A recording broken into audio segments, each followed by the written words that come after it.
Bora, gente, bora para mais um podcast do esporte. Hoje, terça-feira agitada, né? Rodada de Libertadores, de Copa Sul-Americana.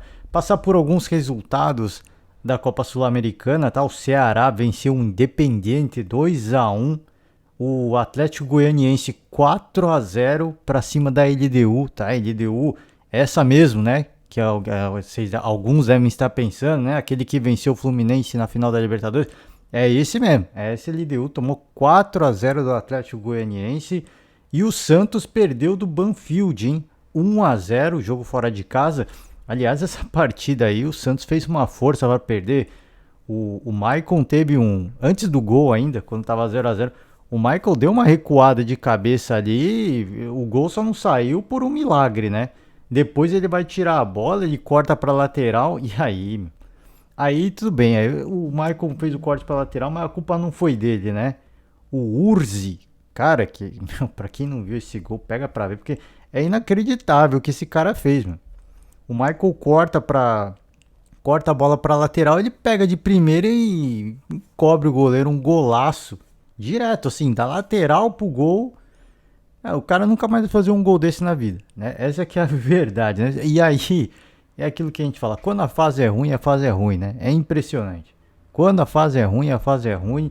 E o Santos tomou um golaço, tentou buscar ali a igualdade no finalzinho da partida, mas não deu, tá? O grande problema, a gente sempre fala, Copa Sul-Americana, só o primeiro que passa. O empate talvez fosse o placar ideal para essa partida, né? Talvez fosse. O Banfield eu acho que foi melhor, né? Teve outras oportunidades também de uma ou outra oportunidade para ampliar o placar, mas eu acho que o resultado foi justo, né? Foi justo. O, o Santos mostra todos os problemas que ainda tem. O Fabiano Busto teve tempo de treinar, teve muito tempo para treinar, mas e fica evidenciado que o Santos tem as suas limitações. E aí você me pergunta, o Fábio Carilli talvez conseguisse fazer um trabalho melhor? Eu, sinceramente, acho que sim. Tá, o Santos foi numa aposta aí de um na busca de um treinador com mais experiência, né, de bagagem, de competições internacionais. Eu acho que muito mirando também, não só baseado no sucesso que ele teve no campeonato equatoriano, mas no futebol equatoriano, mas também pela experiência internacional de jogar competições internacionais.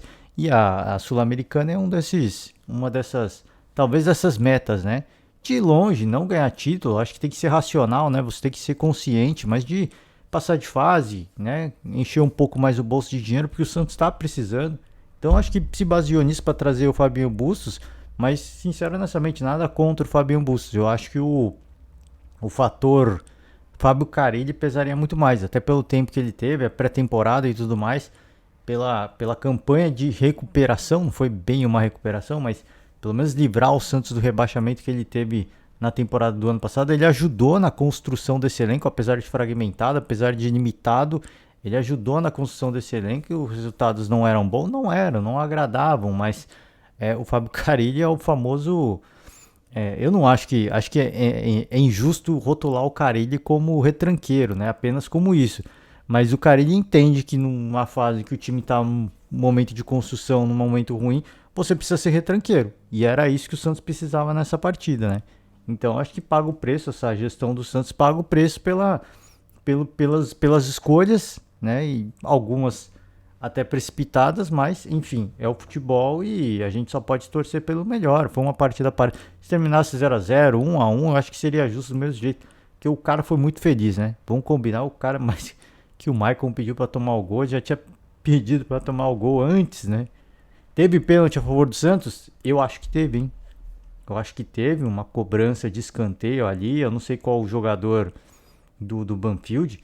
Cara, o cara tá com aquela famosa asa de galinha, né?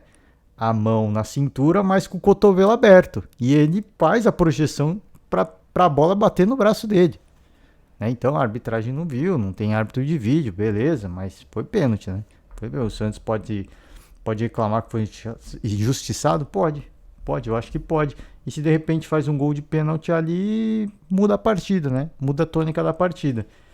Enfim, agora o resto é história, a partida já foi, o Santos tem que se recuperar, o Fabiano Busto vai ter que trabalhar e é aquilo que eu falei, né? Quando a fase é ruim, o cara faz um gol, é inacreditável O gol é inacreditável, é um golaço, né? Para quem não viu, pegue para ver porque vale a pena, um belo gol.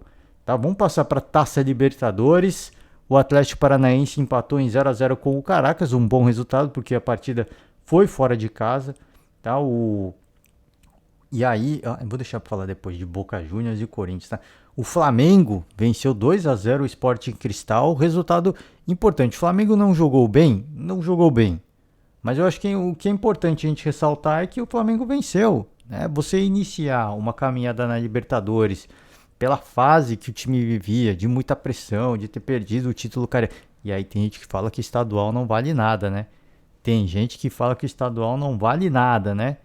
O Paulo Souza virou o vilão aí da noite pro dia por conta de uma disputa de campeonato carioca, hein? Vai vendo. Gol do Bruno Henrique, gol do Mateuzinho. O Bruno Henrique cresceu de produção um pouco. O Mateuzinho, talvez um dos destaques da partida. Cara, e aí eu quero fazer até uma correção, porque no podcast passado eu falei: o Flamengo tá meio perdido, meio desestruturado, parece que não tem muito norte, né? O time parece perdido em campo e o Gabigol é o que parece que tem um pouco mais de raça, apesar de estar pecando muito na parte técnica, né? Perdendo muitos gols. Foi injusto, né? Porque o melhor jogador do Flamengo é o Arrascaeta, né? E aí a gente faz a coisa, pô, só o Arrascaeta jogando, vivendo um bom momento, né? Jogando bem, estando bem fisicamente, tecnicamente, só ele e o Gabigol tá mal tecnicamente, mas tenta buscar, tenta ter um pouco mais de raça, só esses dois não dá. Não dá. O Flamengo que encantou o Brasil de 2019, passava muito também pelo Bruno Henrique, passava muito também pelo Everton Ribeiro, tinha o meio-campo com o Gerson, cara, assim, que ajudava demais, faziam muito, dava muita liberdade para Everton Ribeiro, para Arrascaeta, para o time ser ofensivo, né? Muito passava pelo meio-campo, pelo trabalho do Gerson. Isso já não existe mais, né? Então o torcedor, ele tem que entender que isso não existe mais. O trabalho do Paulo Souza não tem evolução, não tem evolução. A vitória aconteceu sim, o time não jogou bem, mas é aquilo que a gente fala. Talvez o Paulo Souza tenha que voltar atrás e ser um pouco mais resultadista para ele se manter no cargo, para ele voltar a dar confiança para o elenco, para ele eventualmente reconquistar o elenco, para que o elenco compre as suas ideias e para que ele consiga fazer o que ele quer. E eu acho que é isso que ele está fazendo. Essa partida foi uma demonstração de, apesar da fragilidade do adversário, mas você jogar fora de casa, o jogo foi. Não tinha, aliás, não dá nem para saber se ia acontecer esse jogo ou não, né?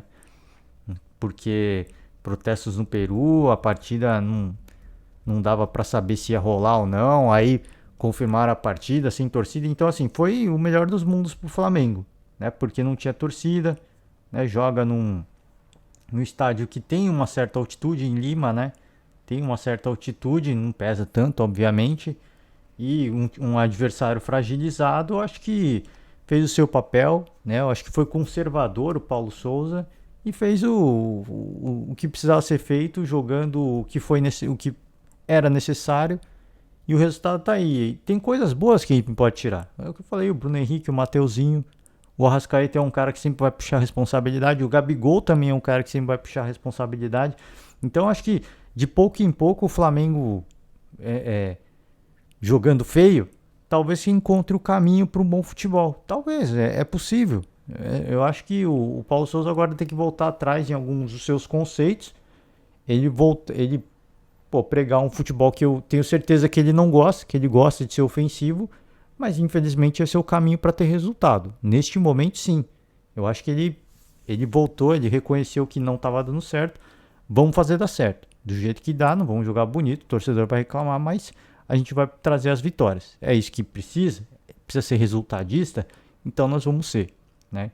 O torcedor deve estar enfurecido, chateado, porque são muitos reforços, o time não joga bem, tem tudo isso, tá? Tem tudo isso. Eu acho que nada, eu ouvi alguns programas esportivos, vi reação de alguns torcedores, eu acho que tudo isso é válido. O torcedor tem que protestar, os críticos têm que criticar, eu acho que as críticas têm que, até porque a gente já está em abril, né?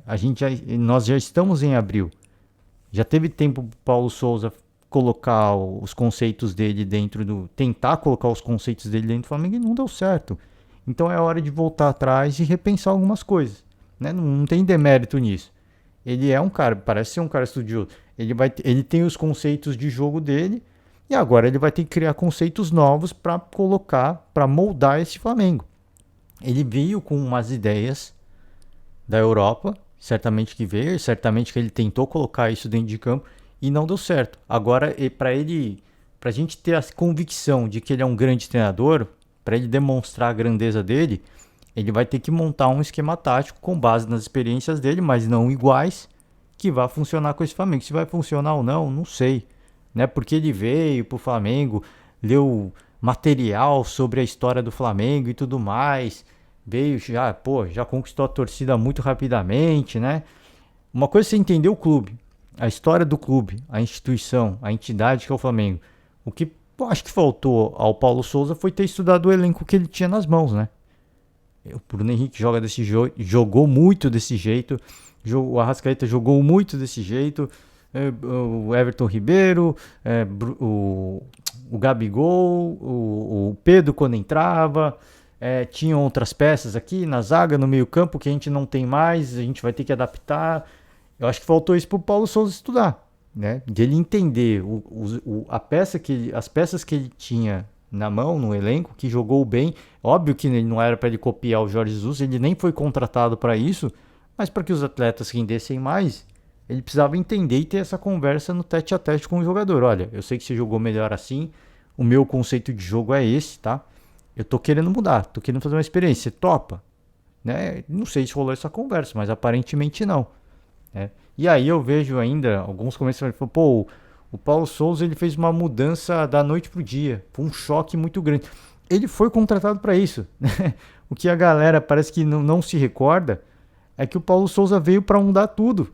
Ele veio para mudar tudo. Por quê? O futebol do Renato Gaúcho não agradava. O futebol do Rogério Ceni não agradava. O futebol do Domi não agradava. Já são 3 treinadores aí nessa jornada, hein? O que agradou foi o Jorge Jesus, mas após o Jorge Jesus nada agradou. O Paulo Souza veio para mudar tudo. Ele não veio para ser uma cópia do Jorge Jesus. O Paulo Souza veio, olha, a gente tem esse time, ele foi brilhante em 2019, não tá funcionando, a gente não tá gostando, a torcida não tá gostando, a gente quer uma mudança. E o Paulo Souza foi esse cara. Ele veio para mudar tudo. Não tá dando certo, não tá. Até porque existem boatos de que o elenco gosta do jeito de Jorge Jesus, alguns jogadores têm contato com o Jorge Jesus vai vir aqui no Carnaval. A gente não sabe o que vai acontecer, que o torcedor vai ficar eufórico, que vai receber o cara no aeroporto. Isso vai acontecer, tá? Isso vai acontecer. Agora, não sei se ele veio aqui só para curtir o carnaval de fato, se ele veio para eventualmente tentar passar rasteira no Paulo Souza, eu não sei. Ou passar uma dica também pro Paulo Souza, por que não? Ô, Paulo, né? Porque se diz que os treinadores portugueses têm muito companheirismo, né? Os caras não tentam derrubar um ou outro, eles se conversam, eles falam sobre os aprendizados dele, eles trocam essas figurinhas, talvez ele venha aqui para isso também. Ia ser muito interessante pro Paulo Souza. Ó, Paulo, você tem que entender que o futebol brasileiro é assim, tem alguns jogadores que têm esse perfil, e às vezes até ajude, né? Por que não? Eu acho possível. Agora, eu volto a dizer assim, para você é muito fácil falar, né? Você não é rubro-negro, é fácil pedir paciência. É fácil, né? É fácil, mas eu acho que a gente viu alguns ensaios desse Flamengo, do Paulo Souza, que funcionou. Por que não está funcionando, né? É esse o convite à reflexão que eu faço. O Paulo Souza já colocou uma outra partida, a gente viu um time jogando muito e com as ideias do Paulo Souza. Por que não está funcionando mais, né?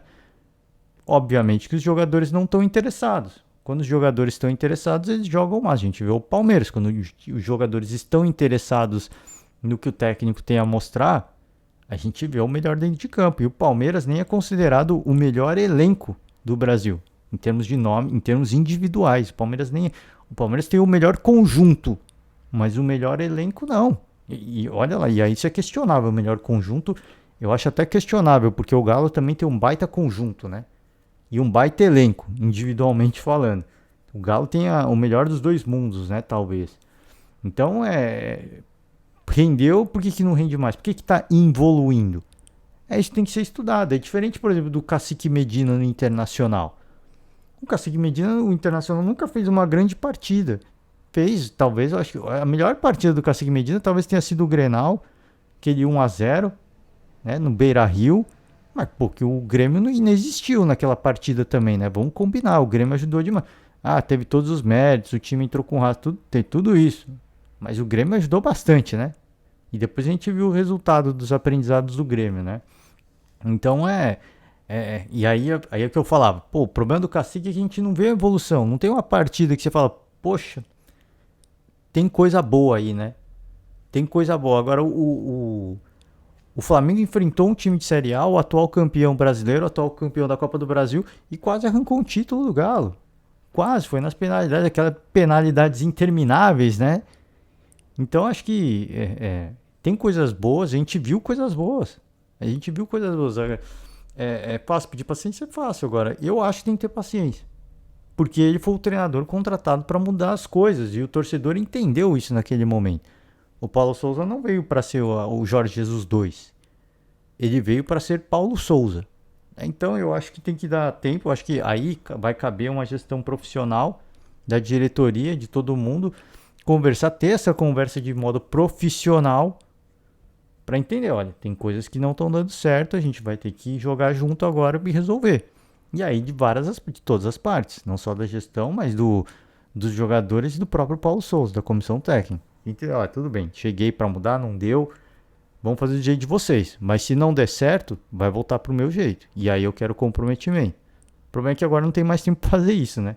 Libertadores está rolando, tudo mais, mas enfim, é um bom resultado, 2-0. Um saldo de gols que a gente tem que considerar, porque pode fazer diferença no final. Não jogou bonito? Não jogou bonito, mas o grupo do Flamengo permite o Flamengo agora dar um passo atrás e não jogar bonito, porque é um grupo relativamente tranquilo. Então isso permite ao Flamengo agora o Paulo Souza voltar à prancheta e reestudar, retraçar a rota. Agora, como é que ele vai fazer isso? Aí é problema aí da gestão do Paulo Souza e dos jogadores, né? Parece que quinta-feira vai ter uma reunião dos jogadores com alguns líderes de torcidas organizadas, né? Porque os jogadores fugiram da organizada no aeroporto, né? Na viagem para Lima, né?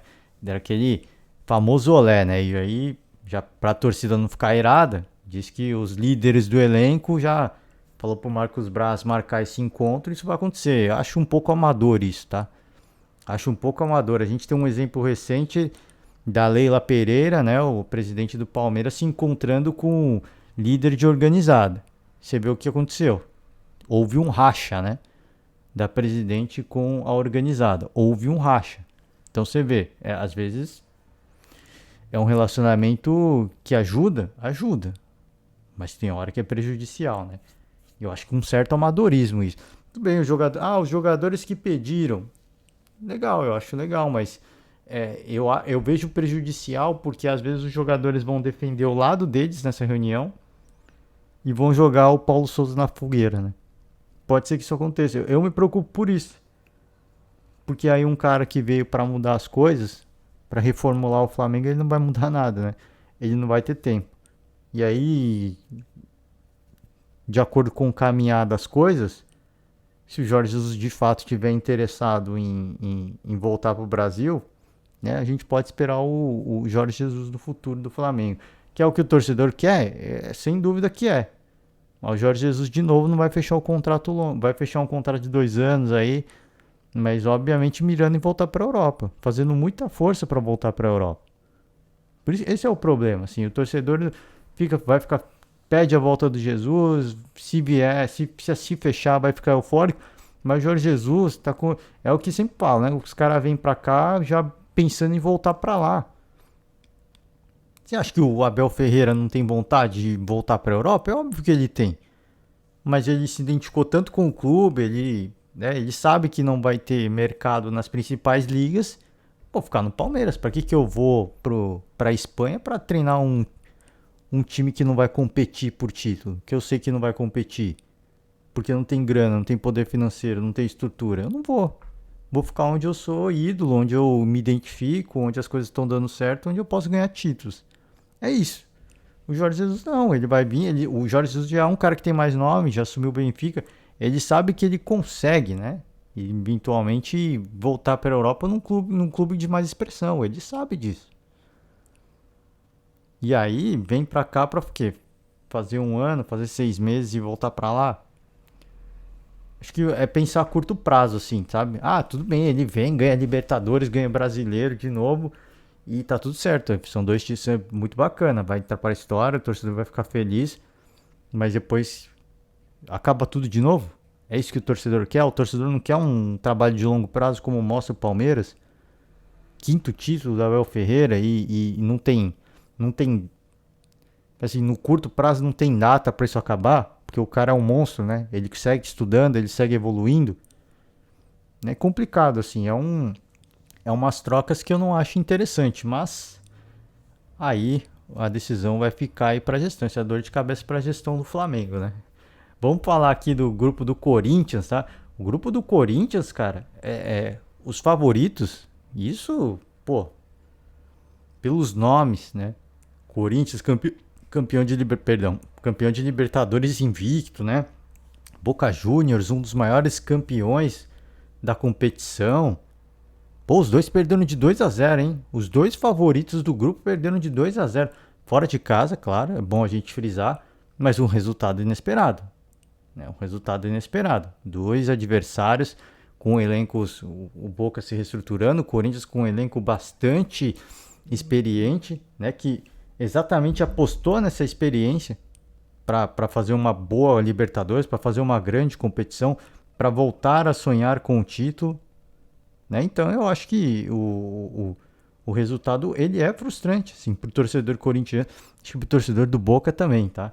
O torcedor do Boca deve ser um resultado frustrante para o torcedor também, sem dúvida nenhuma. E aí complica mais agora, tá? Eu acho que para o Corinthians complica mais, porque vai para a segunda rodada com mais pressão ainda, agora com mais pressão por resultados, né? Assim como vai o Boca. E assim, o que eu tô falando de um vale tanto pro Corinthians quanto pro Boca, né? Aliás, a final foi com os dois, né? A final que o Corinthians foi campeão da Libertadores foi com o Boca. Então, os dois favoritos agora são os lanternas do grupo, né? Tanto o Always Ready e o Deportivo Cali lideram o grupo. Isso é um resultado muito expressivo, porque são 3 pontos na conta e joga pressão. Joga pressão, eu acho que mais pro Corinthians. Pelo trabalho, pela chegada do Vitor Pereira, pelo investimento que vem sendo feito. Não estou acompanhando o cenário do Boca, por isso que eu digo Corinthians, tá? Então, torcedor que me perdoe aqui se ficar, pô, só fala do Corinthians, porque a gente acompanha o Corinthians mais de perto, obviamente. Então, agora eu foco no Corinthians, tá? Acho que foi uma grande decepção, porque o Corinthians fez um grande investimento e segue fazendo um grande investimento. Parece que veio um português aí, né? Lateral. Me preocupa, assim, me preocupa. Eu já expressei essa minha preocupação e vou expressar de novo antes. Vou falar primeiro do Corinthians, do que foi o jogo, e depois eu falo dessa minha preocupação. Muito do ano do Corinthians passa por essa Libertadores, né? Do que foi feito, do planejamento, das grandes contratações, de trazer o Vitor Pereira, uma comissão muito cara. Tudo isso passa pela conquista da Libertadores, né? E aí, falo da comissão do Vitor Pereira Caro, e aí os corintianos, mas por que você não fala do Palmeiras, que vai ter a comissão mais cara da América do Sul, que sai da América Latina? É porque o Palmeiras segue ganhando tudo, né? Se não ganha tudo, tá disputando tudo. E o Palmeiras tá ganhando muito dinheiro com isso, por isso que não cabe nem, assim, esse tipo de comparação nem cabe, né? Eu fico indignado quando eu vejo assim, pô, só fala do Corinthians, por que não fala dos problemas do Palmeiras? Porque os problemas financeiros do Palmeiras, do Galo e do Flamengo, cara, os caras estão competindo por tudo. Os caras estão. Ah, mas o Flamengo não ganhou o grande título no ano passado, não ganhou, mas o que o Flamengo ganha dinheiro lá com acordo de televisão é impressionante. O Corinthians também ganha, de clubes de massa. Mas o Flamengo vai, o Maracanã lotado, a Arena Corinthians, mas a renda do Flamengo é muito maior que a do Corinthians, né? Então, assim, esse tipo de comparação eu acho que nem cabem. Porque, assim, é você querer tampar ou esconder o seu problema falando do problema do outro, né? Só que você tem que acertar o seu problema. Não é falando, apontando os erros dos outros que você vai corrigir o seu. Isso não torna você melhor. É isso que me preocupa, sabe? Mas, enfim, Corinthians não foi bem. Eu acho que o efeito da altitude pesou, sem dúvida nenhuma, né? Acho não, né? Tenho certeza que pesou. Mas eu volto a repetir. Esses jogadores, né? Paulinho, William, Renato Augusto. Renato Augusto, aliás, fez uma boa partida. Renato Augusto é o único que se salva, né? Desses medalhões.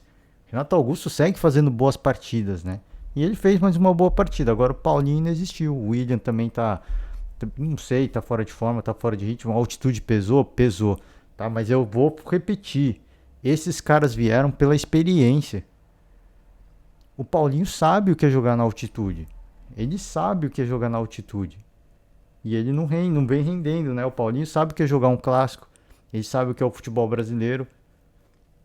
Então esses caras que vieram, esses caras mais experientes, com bagagem de seleção brasileira, eles vieram justamente para resolver um problema que é ter a experiência da competição e saber lidar com isso da melhor forma possível.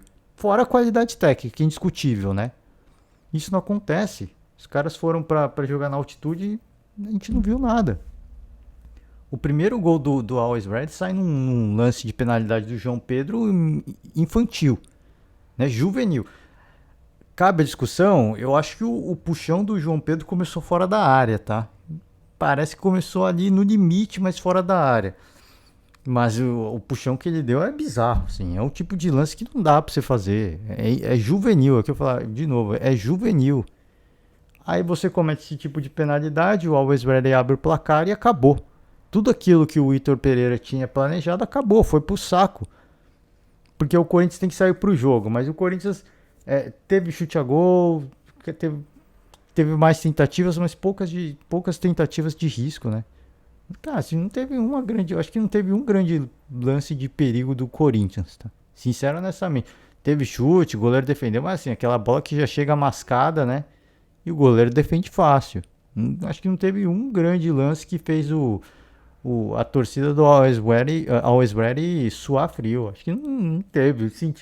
Volto a repetir, sentiu muita altitude, isso sem dúvida nenhuma. O time sentiu, mas esses caras mais experientes foram contratados justamente por terem experiência com esse tipo de jogo. Na altitude, jogo complicado, não pode correr muito. Aí você, com um resultado desfavorável, você tem que correr mais. E quanto mais você corre na altitude, mais te custa, né? Porque se você corre muito no primeiro tempo, o segundo tempo você não vai existir mais. E aí foi isso que aconteceu. O time não existiu no segundo tempo. 18 segundos o Corinthians tomou o segundo gol. 18 segundos do segundo tempo. Foi vergonhoso o gol. Procura o replay aí, a construção da jogada foi vergonhoso. Foi lamentável. E aí para fechar, o Gil ainda tropeça no Cássio ali, para terminar o lance que já foi feio, para terminar ainda de forma mais horrenda, né? Então foi eu acho que sim, você achar que, pô, ter que ir lá e tem que ganhar na altitude é complicado. Mas o empate dava pra cobrar, né? O empate, a gente fala assim, você vai jogar na altitude, primeira meta é empatar. Primeira meta é empatar. Só que aí o João Pedro comete um lance juvenil e aí acaba com todo o planejamento. Aí o Corinthians se vê na obrigação se bem que o segundo gol não foi porque o Corinthians foi pra cima, porque o Corinthians estava sem fôlego. Não, início do segundo tempo, o juiz apitou, os caras, papum, foi pro gol e fez. Desatenção pura, né? Porque esse começo do segundo tempo dá aquele tempo de descansar e respirar aquele oxigênio, né? O famoso cilindro de oxigênio, você dá aquela recuperada no fôlego e aí você volta ligado. Não, o Corinthians voltou desligado. E aí, né? O resto é história. Teve tempo de treinar o Vitor Pereira, teve tempo de conversar com pessoas, com profissionais, teve tempo de entender a altitude e parece que não entendeu. O Corinthians, e até a gente vê, né? Algumas pessoas comparando o Corinthians desse Vitor Pereira com o Silvinho. A gente tá vendo o Silvinho português, né? E aí eu puxo a reflexão, né? Com esses jogadores que tem o Corinthians, será que o Silvinho estava tão errado na forma que ele via o futebol? Né? Será que foi tão bizarro assim a forma do Silvinho enxergar futebol? Se estão comparando o Vitor Pereira com ele, né? Eu acho que isso cabe à reflexão para os que estão comparando o Vitor Pereira com o Silvinho. Será que o Silvinho, a visão de futebol do Silvinho era tão deturpada? Era tão limitada? Porque o Vitor Pereira, o currículo dele é um monstro, é inegável. Ele veio para resolver um problema, ele não está conseguindo. E aí tem gente que, eu acho que o Vampeta mencionou, né, no bate-pronto da Jovem Pan, da Jovem Pan, falou, parece que o bate-pronto não, canelada, né, após o jogo, parece que os treinamentos do Vitor Pereira são tão intensos que alguns jogadores estão ficando cansados, parece, né? Alguns jogadores estão ficando mortos só com treinamento. Pô, se é isso, então infelizmente o Vitor Pereira não vai dar certo no Corinthians. Não vai dar certo. E aí não adianta pedir pra ele, ele tem que mudar o jeito de... Não, esse é o jeito dele. Isso é a forma... Esse foi um dos motivos pelos quais ele foi contratado. Ele não vai mudar isso. Não adianta você pedir pra um cara que tem o currículo que ele tem, a experiência que ele tem, pedir pra ele mudar. Tem que ser um treinamento mais leve, porque os caras não estão aguentando. Ele não vai mudar. Ele não vai. É tudo ou nada. Assim, ou você tá pronto ou você não tá. E o treinamento vai seguir pesado. E muita gente elogia, né? O trabalho do Vitor Pereira é diferenciado, que não sei o quê. É diferenciado, mas tá custando o físico dos atletas. E aí o que resolve, né? O Corinthians não vai virar com o Vitor Pereira se continuar desse jeito. É triste dizer isso, porque eu acredito muito no trabalho, no Flamengo do Paulo Souza e no Corinthians do Vitor Pereira. Eu acredito muito. Agora que não tá dando certo, não dá. A gente tem que ser. Aí a gente tem que. Contra fatos não há argumentos, né? Fato é que o Flamengo do Paulo Souza não tá funcionando. E aí muito se fala também de talvez uma falta de profissionalismo do elenco. Isso falando de Flamengo. Do Corinthians, não sei o que está acontecendo. Porque se o Corinthians hoje se assemelha ao do Silvinho, quando o Silvinho caiu, o time virou uma bala, virou uma máquina. Poxa, será que também não está faltando profissionalismo desses atletas? Eu não sei, assim, a gente não está no dia a dia do clube e a gente não vê nenhum relato, nenhum boato voltado a isso. Mas, cara, isso são coisas que faz a gente pensar. O quanto que os caras realmente estão comprometidos. A gente não tá no dia do clube, obviamente, para saber se o treinamento é muito pesado, se está quebrando os atletas, tá matando a galera, isso a gente não sabe. Mas que ele teve tempo para treinar, ele teve. E os resultados continuam negativos. Mais um jogo fora de casa. E aí, eu concordo com o Vitor Pereira. Pô, a gente veio só clássico, tudo fora de casa. Agora estreia da Libertadores fora de casa também. Eu concordo com tudo isso. Você precisa jogar em casa, tem que ter uns jogos em casa para dar confiança, né? Mas não tem isso aí. Ele aceitou fazer isso, ele aceitou fazer essa loucura e agora ele tem que conviver com isso e eventualmente entender, assim como acho que o Paulo Souza vai fazer agora, que algumas coisas não estão dando certo. Agora, se ele vai fazer isso ou não, eu não sei. O contrato dele é até o final do ano, ele não vai ficar aqui por muito tempo. Né? Ele foi contratado porque ele tem uma forma de treinar e de ver o futebol que agradava o Corinthians, então ele não vai voltar atrás nos conceitos dele, imagino eu. Então, assim, me preocupa o futuro do Corinthians, do Vitor Pereira. Me preocupa um pouco. Assim, vai virar, eu já não tenho mais certeza disso. Que eu acredito muito, que eu acho que poderia dar muito certo, eu acho que poderia dar muito certo. Mas eu já tenho minhas dúvidas. Assim como eu tenho dúvidas do Flamengo e do Paulo Souza. Eu tenho minhas dúvidas se vai virar. Se eventualmente vai dar certo. Que tem que continuar apostando, tem que continuar apostando, tem que continuar acreditando. Foi para isso que ele veio. Essa foi a ideia da gestão. Agora, se vai funcionar ou não é outros 500, né? É outros 500. E aí, eu volto para a questão que eu tava falando, né? Da questão financeira, né? Muito do ano do Corinthians passa por essa Libertadores. Primeiro, Libertadores. Não só pela grana, mas por uma questão moral, assim. O torcedor quer, a gestão quer, todo mundo quer, né? A Libertadores é o sonho de 100% dos clubes brasileiros, né? Os clubes que disputam a Libertadores, no caso.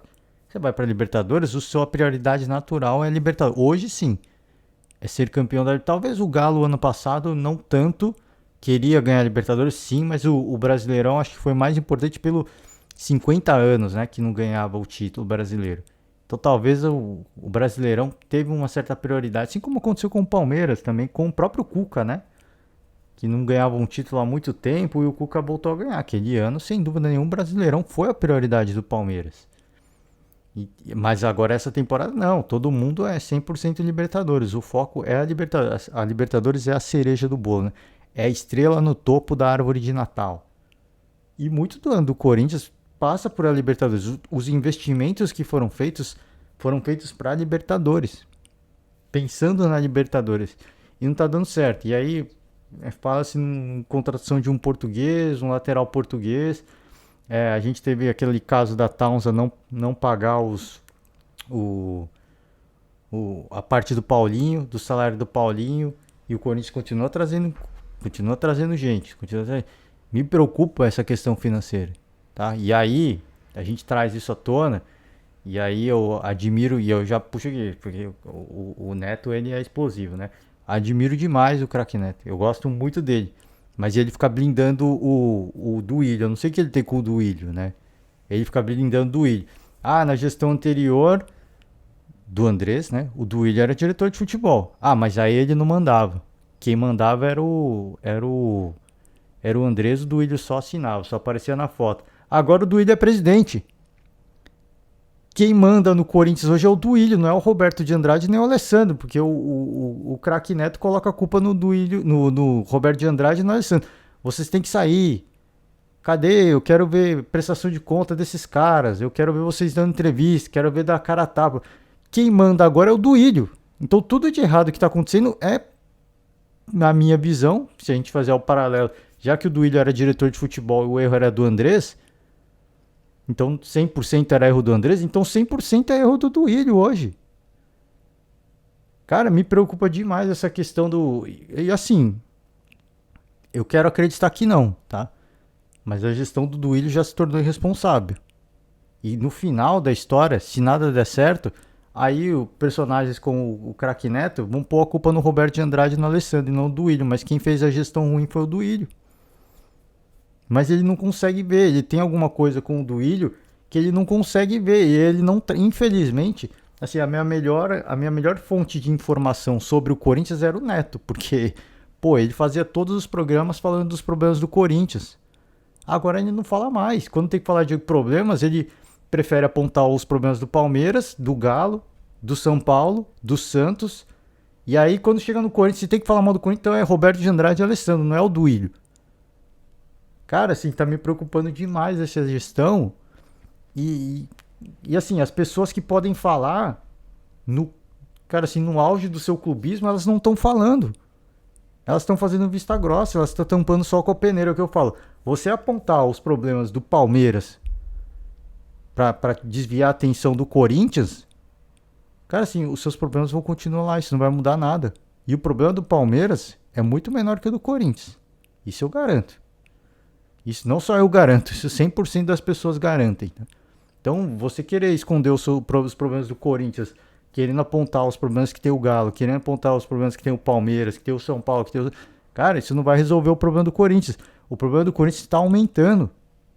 O problema do Corinthians está... E assim, a gente nem sabe que final que vai ter aquele... O problema da Townsend, tá? Eu nem sei, eu nem procurei saber mais, ninguém falou mais nada, né? A gente não viu mais nada. Então, parece que teve suspensão, né? O Corinthians suspendeu a exposição da marca, enfim. Parece que teve um racha. Se acontecer um racha, o Corinthians vai ter que pagar 100% do salário do Paulinho, né? Porque o Paulinho veio justamente com essa justificativa. Não, o patrocinador vai pagar. Um parceiro, né? Um parceiro vai pagar.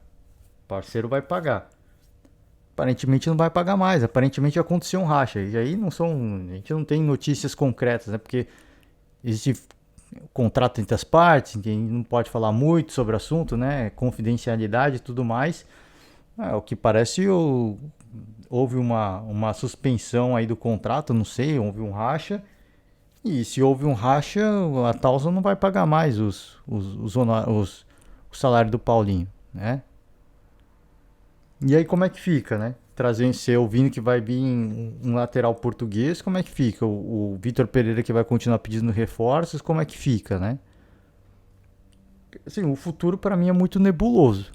Sincero, honestamente, eu peço perdão ao torcedor corintiano, porque é com muita tristeza, mas assim, com uma tristeza infinita que eu digo isso. Assim, com toda sinceridade. É com muito. Porque, poxa, quando o Corinthians começou a se reforçar, a gente começou a colocar o Corinthians num patamar de que o Corinthians, e eu disse aqui, o Corinthians passa a ser hoje a quarta força do futebol brasileiro. Para competir, para ser favorito de Libertadores, de mata-mata, o Corinthians, para mim, não perdia nem para Galo, nem para o Flamengo, nem para o Palmeiras. O Corinthians não perdia, não devia para nenhum dos três. E hoje a gente tem essa perspectiva de um trabalho que não está dando resultado e de um Corinthians financeiramente que vai quebrar. Vai quebrar, eu não sei o que vai acontecer. Porque a gente não tem as informações concretas, é uma caixa preta, né? O presidente vem no começo do ano, cita nome de jornalistas, inclusive, expõe jornalistas para o torcedor perseguir, né? Falando que tem transparência e não tem transparência. A gente não sabe, é uma caixa preta. Caixa preta de avião, né? Todos os segredos estão lá. Eu tenho medo na hora que decidirem abrir isso aí, que vai acontecer. E, infelizmente, as pessoas que podem falar sobre o assunto, que podem vir e criticar e trazer essa notícia pro torcedor, pra gente, pra imprensa, enfim, de uma forma que tem contato dentro do Corinthians, não fazem mais isso. Por quê? Porque estão fechados com o presidente, né? Lamentavelmente. É lamentável. Para mim, a gestão do Ilho no início do primeiro janeiro, fevereiro, março, parecia ser uma gestão muito responsável. Agora me preocupa. Eu já tenho um muito pessimismo, mas extremo pessimismo com a gestão do Ilho. Tá? E o futuro, para mim, ele é nebuloso. Já falei mais de uma vez e está começando a se tornar negativo. Para mim já está ficando negativo. Está ficando tóxico já. E isso preocupa, porque não se presta conta disso. A gente não sabe de verdade o que está acontecendo. Porque se veio essa patrocinadora milagrosa veio para ajudar o Corinthians, essa ajuda já não existe mais. E agora, da onde vai vir esse dinheiro? Não sei. O Corinthians fez um acordo para deixar de pagar o estádio esse ano, né? Também não sei em que pé que tá isso. O que a gente sabe é que os juros vão se multiplicar de uma forma assim, não tenho nem a palavra para descrever, sabe? Não tenho nem a palavra para descrever. Obscena, né? Os juros vão se multiplicar de uma forma obscena. Aí você fala, tudo bem, essa grana que a gente ia pagar o estádio, agora a gente tá pagando o treinador, tá contratando reforço. E na hora que tiver que voltar a pagar o estádio de novo, o que vai acontecer, né?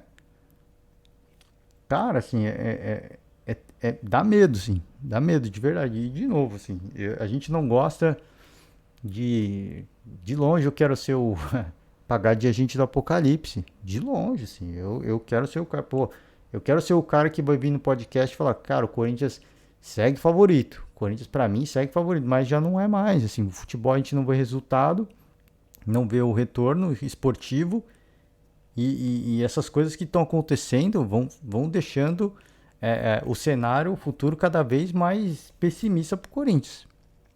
Assim, o meu medo é o Corinthians quebrar. De verdade. Por essa gestão que está acontecendo, esse milagre econômico que é injustificado, me preocupa demais, cara. Sincero, honestamente. Eu acho que todo mundo, pelo bem do Corinthians, deveria se preocupar e falar mais sobre o assunto. Deveria. Mas estão preferindo fazer vista grossa. Estão preferindo apontar os erros de quem não, de quem tá com as contas em dia. Então, o Palmeiras tem dívida? Tem, mas é totalmente controlado. O São Paulo hoje tem uma dívida de mais de 600 milhões, mas aparentemente controlada também. Que o Rogério Ceni vai apostar na base. O Atlético Mineiro tem uma dívida de 1 bilhão? Tem, mas o Atlético Mineiro, com os títulos que ganha, que segue ganhando, segue controlado a dívida. A dívida é um absurdo, mas segue controlado. Porque o Atlético dá o retorno esportivo. E com o retorno esportivo vem o retorno financeiro também. Então não adianta ficar apontando o erro dos outros, sendo que o seu erro não foi corrigido ainda, o seu erro continua acontecendo. E a gente vê isso se repetindo em série, né? Cara, assim, é preocupante, de verdade, é preocupante. Eu vou finalizar o podcast, né? Finalizar o podcast agora. Hoje a gente tem mais jogos de Copa Sul-Americana, Copa Libertadores, e a gente vai acompanhar aí a estreia do Palmeiras, né? Do atual campeão. Vamos, né? A gente vai seguir na torcida pelas equipes brasileiras também, né? Foi uma noite, de certa forma, até boa para os brasileiros. O Paranaense, o Atlético Paranaense empatou fora de casa, né? Na Sul-Americana, o Atlético Goianiense 4-0 para cima da LDU, foram resultados bacanas, tá? E aí, hoje a gente vai ter outras estreias, né? Bragantino, América estreia também, o Palmeiras, né? O atual campeão, o Atlético Mineiro. E aí na Copa Sul-Americana, o Internacional, né? O Internacional estreia, o Internacional e Fluminense também estreiam aí na Copa Sul-Americana. Então a gente vai acompanhar, a gente vai voltar, né, mais tarde aí amanhã para gravar mais podcast. E fica aí, cara, assim, que só pode pensar positivo, né? Finalizar aqui, partir Corinthians, só pode esperar pelo melhor, mas que o futuro é nebuloso, isso sem dúvida é, tá bom? Galera, valeu demais, vou fechar o podcast hoje. Desejar para todo mundo uma ótima semana aí, um forte abraço, vamos acompanhar os jogos e amanhã a gente tá de volta. Forte abraço e tchau!